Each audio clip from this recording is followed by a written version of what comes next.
ધોરણ 9 પ્રથમ પરીક્ષા માટે અસાઇનમેન્ટ 2024 વિષય ગણિત વિભાગ બીમાં આપણે પ્રકરણ 1 અને 2 જોઈ ચૂક્યા છીએ. હવે પ્રકરણ 3 એ વિડીયો માટે ઉપર આઈ બટન ઉપર ક્લિક કરી શકો છો.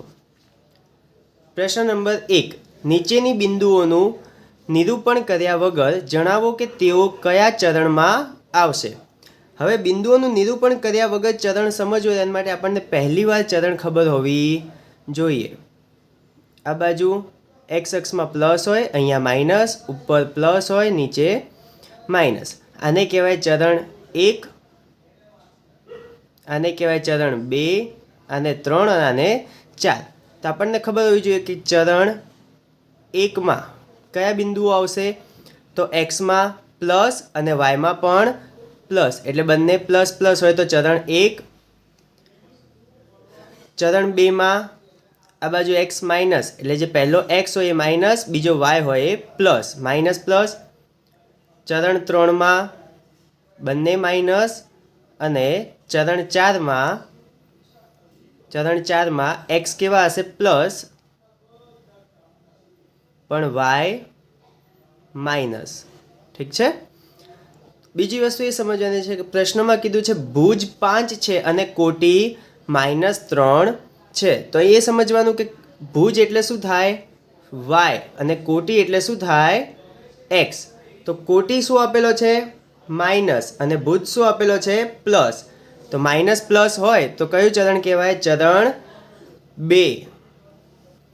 અને ચરણ 2 ને શું કહેવાય તો દ્વિતીય ચરણ.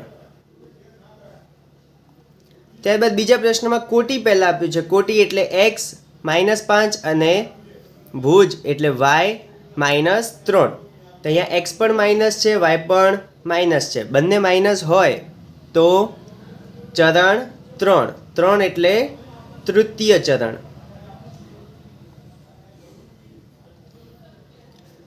ત્રીજા પ્રશ્નમાં કોટી પહેલાં આપ્યું એટલે એક્સ -5 એટલે એક્સ માઇનસ અને ભુજ એટલે વાય કેવા છે +3 એટલે માઇનસ પ્લસ.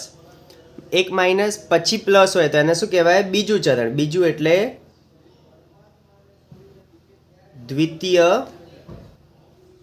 ચરણ. અને પ્રશ્ન નંબર 4 જે લખવાનો રહી ગયો હતો, ચલો તે લખાઈ ગયો છે. ભુજ 5 છે અને કોટી 3. ભુજ એટલે વાય 5 અને કોટી એટલે એક્સ 3. તો બંને કેવા છે એક્સ પણ પ્લસ વાય પણ પ્લસ. જ્યારે બંને પ્લસ હોય તો એને શું કહેવાય ચરણ 1 એટલે પ્રથમ ચરણ. ત્યારબાદ પ્રશ્ન નંબર 2. પ્રશ્ન નંબર 2માં કીધું છે નીચેના બિંદુઓ કયા ચરણમાં આવશે અથવા કયા અક્ષ પર આવશે તે કહો.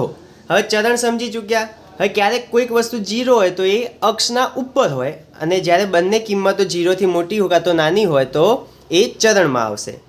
તો અહીં એક 4 અને બીજું -1. પહેલો કાઉન્સને કહેવાય એક્સ, બીજા કાઉન્સને કહેવાય વાય. તો અહીંયા શું છે પ્લસ પછી માઇનસ. તો આપણે પહેલા પ્રશ્નમાં શીખ્યા પહેલાં પ્લસ હોય ને પછી માઇનસ હોય અને કયું ચરણ કહેવાય ચોથું, એટલે તેને કહેવાશે ચતુર્થ ચરણ. હવે પહેલામાં એક્સ 2 છે અને વાય 0. જ્યારે વાય અક્ષ પર 0 છે તો એક્સ પર ગમે તેટલા હોય એ કયા અક્ષ ઉપર આવશે તો એક્સ અક્ષ પર. ત્યારબાદ ત્રીજા પ્રશ્નમાં છે 2 તો બંને પ્લસ પ્લસ. જ્યારે બંને પ્લસ હોય તો એ કયા ચરણમાં આવશે પ્રથમ ચરણ. છેલ્લામાં બંને માઇનસ છે તો બંને માઇનસ હોય ત્યારે કયા ચરણમાં આવશે તો ત્રીજા ચરણમાં. ત્રીજું એટલે તૃતીય ચરણ. ત્યારબાદ પ્રશ્ન નંબર 3 એમાં પહેલો બિંદુ 0 -11 કયા કિરણ પર આવેલા છે. હવે જો પહેલાં એક્સ કેટલા આપેલ છે 0. એક્સ 0 એટલે આખું કોઈ ચરણમાં હોય ને એ ક્યાં આવેલું હશે કિરણ પર. હવે અક્ષ પૂછ્યું હોય તો આ વાય છે એમાં કિંમત છે એટલે આને શું કહેવાય વાય અક્ષ પર.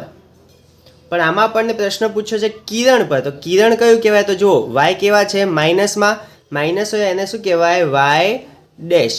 એટલે અહીંયા 0 થી શરૂ થાય છે એટલે આપણે કિરણ કયું કહેશો? 0 કહીએ યા તો અથવા ઓ કહીએ. તો ઓ વાય ડેશ કિરણ પર આવશે. બીજો પ્રશ્ન, જો m less than 0, less than 0 એટલે કેવી કિંમતો હશે? માઇનસ વાળી.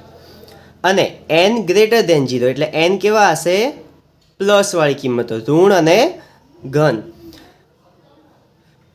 હોય તો બિંદુ m અને n, તો બિંદુ m ને આપણે હાલ x સમજવાનો, n ને y, તો m કેવા હશે? માઇનસ. એટલે બિંદુ x કેવા? માઇનસ. પછી n કેવા? પ્લસ. તો જ્યારે પહેલું માઇનસ હોય અને બીજું પ્લસ હોય તો એ કયા ચરણમાં આવશે? તો ચરણ 2માં. ચરણ 2, ચરણ 2 ને શું કહેવાશે? દ્વિતીય ચરણ.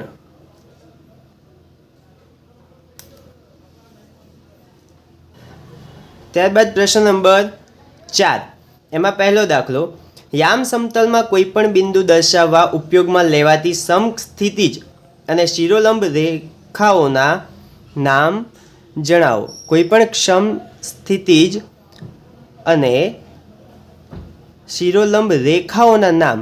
તો રેખાઓના નામ કયા કયા હોય? તો બંને અક્ષ કયા કયા છે? એક્સ અક્ષ અને વાય અક્ષ. એમાં બીજો દાખલો, એક્સ અક્ષ અને વાય અક્ષ દ્વારા બનતા સમતલના દરેક ભાગને શું કહેવાય? તો જે એક્સ અક્ષ અને વાય અક્ષમાં દરેક ભાગ બને એને શું કહેવાય? તો ચરણ. ત્યારબાદ પ્રશ્ન નંબર 5, જો a બરોબર 5, b બરોબર -5, c બરોબર -3 અને એન્ડ એટલે અને d બરોબર 3 હોય તો a - b અને c - d એ કયા ચરણમાં આવશે? તો પહેલા કૌંસમાં a - b લેવાના છે અને બીજામાં c - d. આ ખાલી સમજાવવા માટે, બાકી આખું એક જ કૌંસમાં આવશે. ઠીક છે? તો a કેટલા છે? 5 માઇનસ b -5, પછી કોમા c કેટલા છે? -3 માઇનસ d કેટલા? 3. તો 5 કૌંસ ખોલીએ તો માઇનસ માઇનસ +5, અહીંયા -3 એટલે -6, અહીંયા 10 અને અહીંયા 6. તો આને x સાથે સરખાવો અને y સાથે. તો શું પ્રશ્ન છે? કયા ચરણમાં આવશે? તો બંને કેવા છે? Plus plus. જ્યારે બંને પ્લસ હોય તો એ કયા ચરણમાં આવે? ચતુર્થ ચરણ.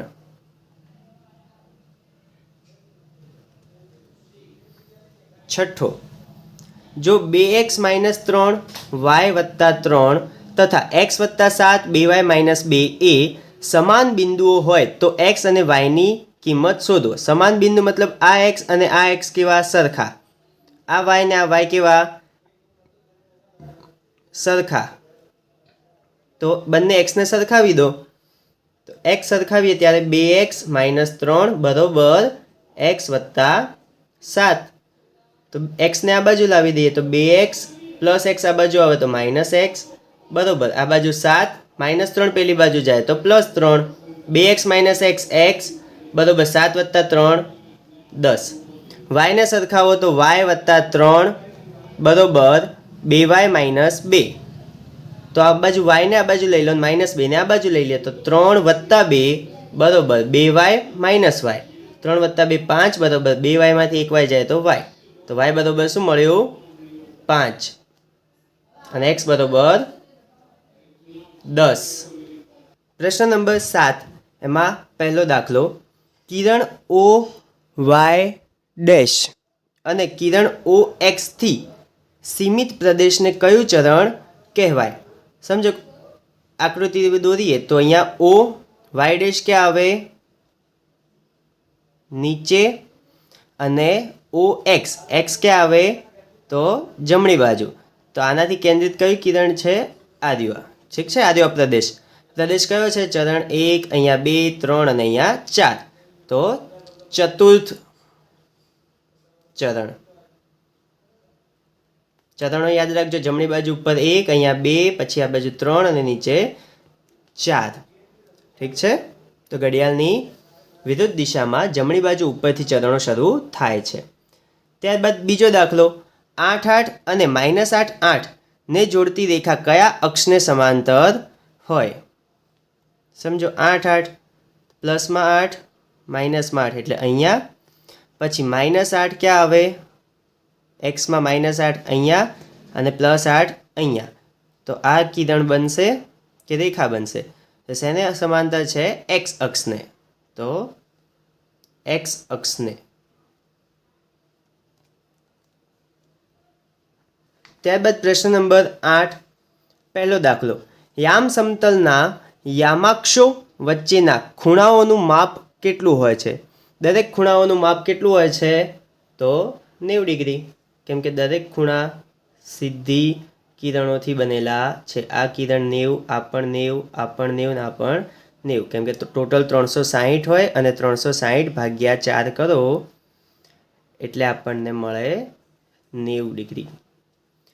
ત્યારબાદ એમાં બીજો દાખલો, જો બિંદુઓ A0 કિરણ OX' પર આવેલા હોય તો એ ઘન સંખ્યા છે કે પછી ઋણ સંખ્યા?